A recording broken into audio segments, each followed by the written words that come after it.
That was a nice little switch from Christmas music, right? Good morning, everyone. Hope you guys are doing well. It is, what is today? Wednesday, the 17th of September. Nice and hazy outside. Hello, everyone. I'm Wade Meteorologist Brian Goode. Welcome to the blog today. Carrie, I saw you were first getting into the YouTube world there on the blog. So congrats to you. You were right in early. Ryan was close in your tails. And yes, Ryan, thank you for the tip yesterday about Huber's tent. We were able to watch that go up throughout the day and midday show. So we did show that throughout the news there. So appreciate that. Always a good sign of fall, right? Hello, Adam. Good morning to you. You dropped to 57 this morning. I love these still that we can get these cool mornings, even though we're getting very warm, hot afternoons. The cool resets at night, boy, they make a difference. If it only was like this in the summer, we could handle hot days a lot easier, right? It's when you get into the night and it's so humid and you can't reset. I think that's when it gets old really, really, really fast, right? What's up with the goat roping music? Okay. Welcome aboard there, Anonymous. Good morning, Tim. Hope all is well. Angie, I love the honky tonk tell. They said hokey for a minute. Hokey tonk tune there. Good morning, Michelle. Rain. Tim's like, Rain, I remember that. Let's see. Good morning from North Vernon. Hello for Kristen. Yeah, praying for some rain. We need some bad. We're going to be talking about it. It's not all bad news. I think we're into a good spot. Hello to Renee and Aaron. I don't even know what the emoji is there. I can't see the screens very well. Now, some of that's because they're small, and Kevin's in the same boat. It gets tough to read these. So sometimes, we really show our boomer selves here on these screens. But we're going to get big ones. Okay, let's get right into it because I don't want to waste your time all day today here, right? I mean, got other things to do, right? It's a pretty day. Countdown to fall, 5 days and counting. And it looks like it should arrive on time, although it's a little bit of a cheat. The way it's doing it this year, it's not a dramatic cold front, and then we go into rain and thunderstorms and cool autumn weather right away. It's not that. We've done that several times this decade, but this is not one of them. This is more rain-induced. The sun's being blocked by clouds. So it would actually be humid, setup, but cooler as well, 70s and 80s for highs instead of around 90. I don't think anyone's going to complain, because if you really are looking for some nap weather, this pattern, if it holds into next week, you got several days where you're going to be thinking about, I just want to go back home and take a nap. That kind of weather is coming our way. So enjoy these brighter days. They are going to be a little bit more scarce into next week. Aaron says it's a yawn. Okay, thanks. Boy, I'm ready for you now for the wintertime.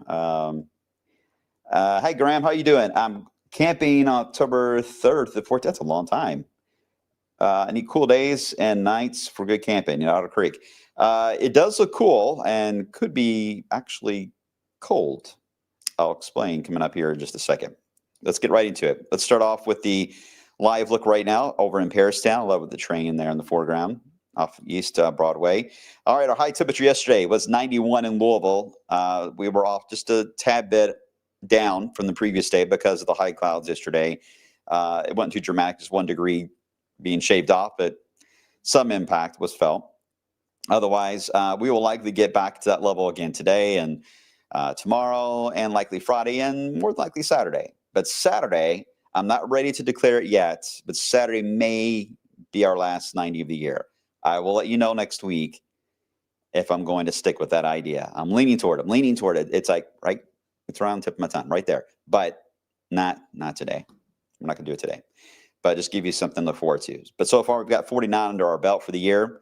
And again, we're going to be adding on at least, I would say, 4 more onto that. So we'll get close to 50. And last year was 59. So not a huge difference, which isn't too shocking because the summer average temperature, by the way, for 2025, the summer meteorological summer ended when we got into September. But the average for both the summer of 2024 and 25 were they were the exact amount. It was the exact same summer as far as was it above or below normal. It was the exact same on being that score. So that was pretty remarkable. Little eerie for those that are like, oh no, what's this mean for winter?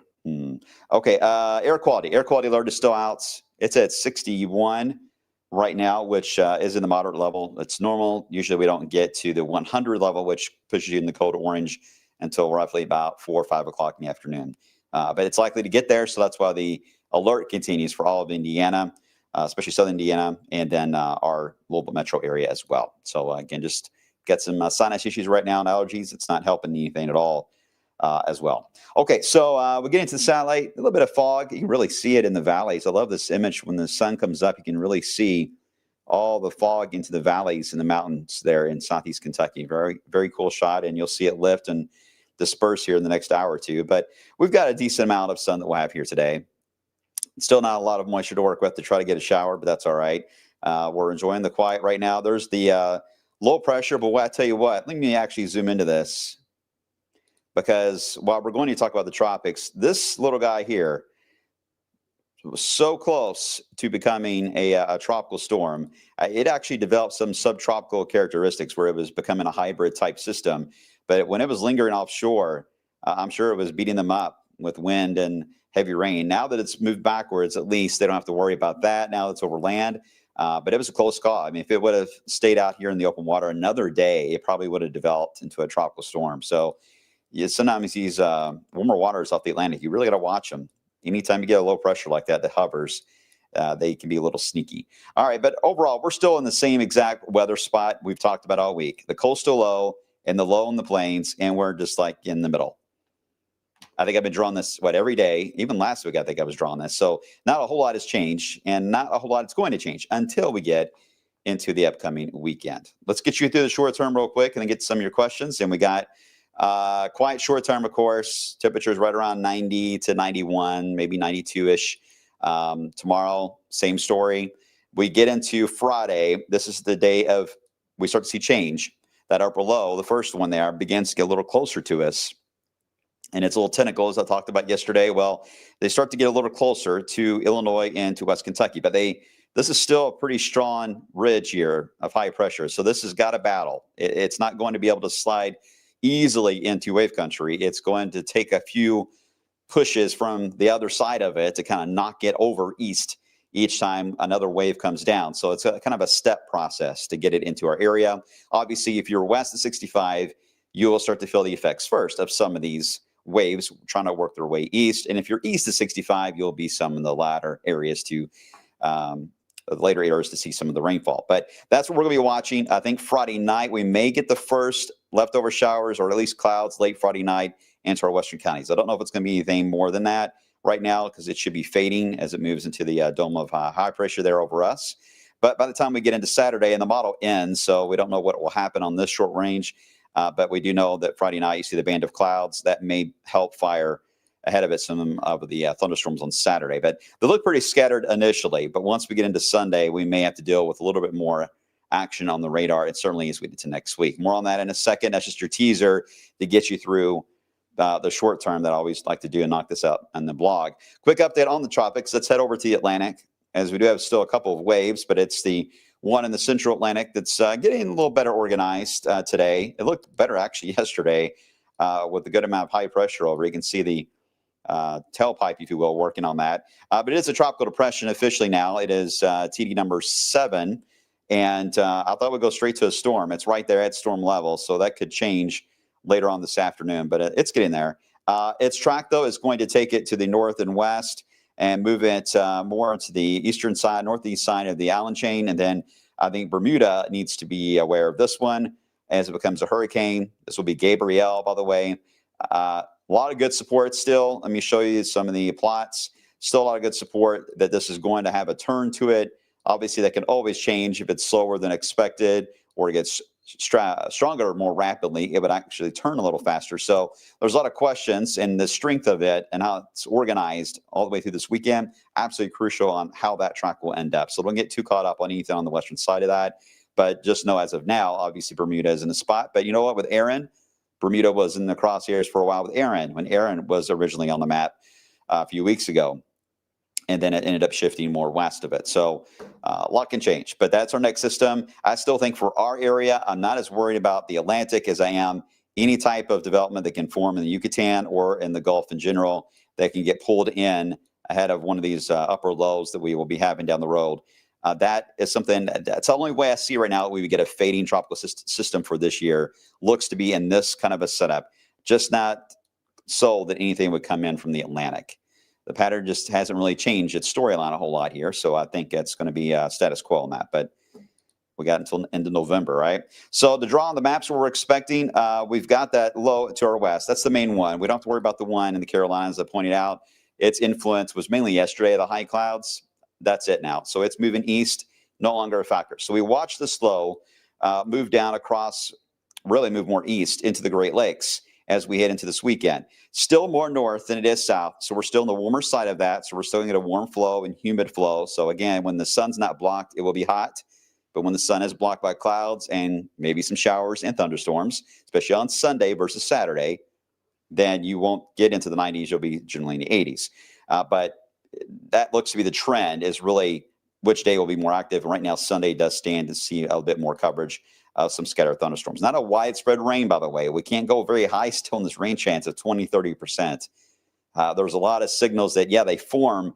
They don't move very much because the low is very sluggish, and it'll be in bands of rain and thunderstorms, and they'll move more north than they will east. So it creates a little bit of a training effect, but they really just don't have a chance to get very strong because of that.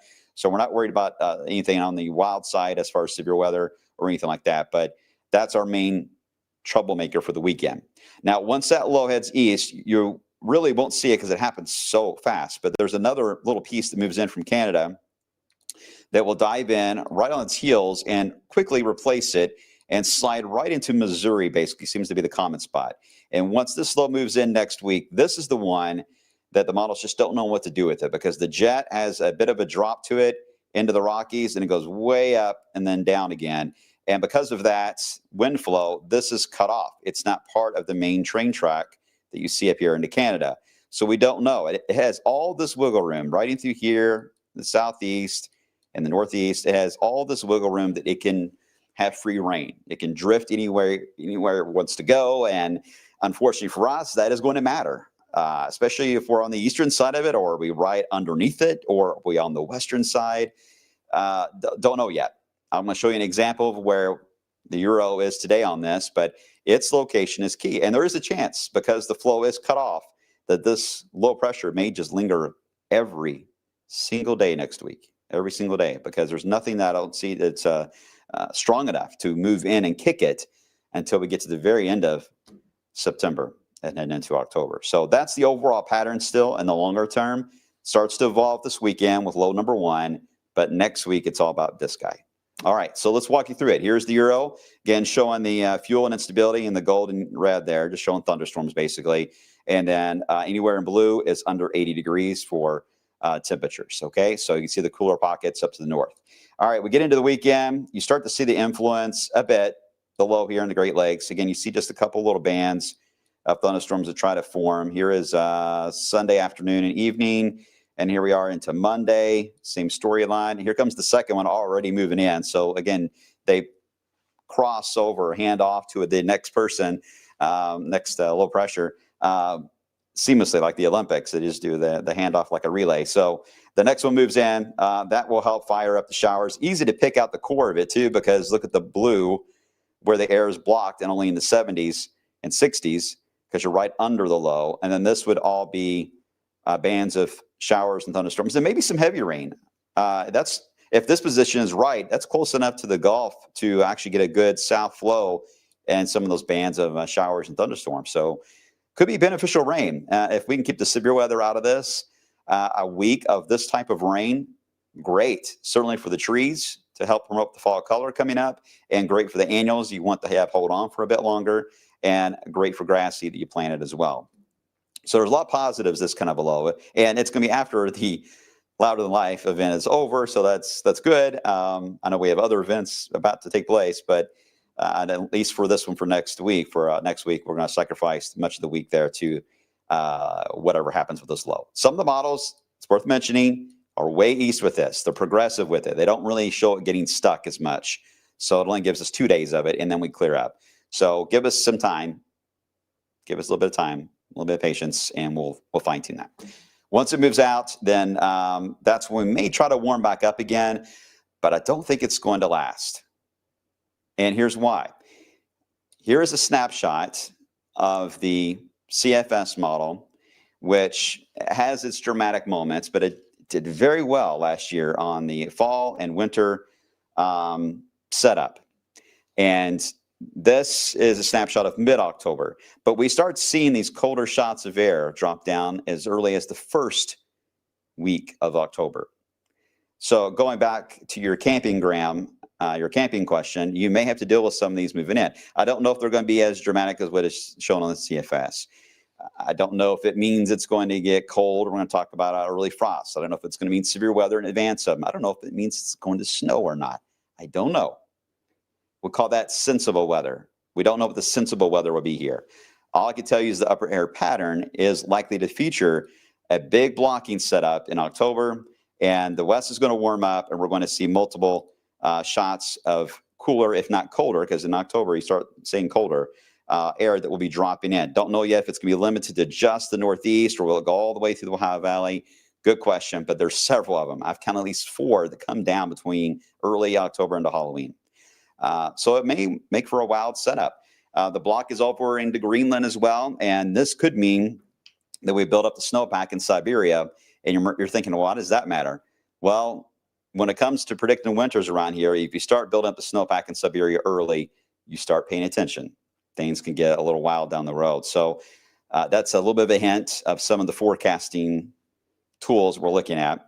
Another side note, not to get in the weeds, but just kind of get it all on the table here. Another supporting factor for these drops into the eastern United States is the number of typhoons, and maybe super typhoons and around Japan.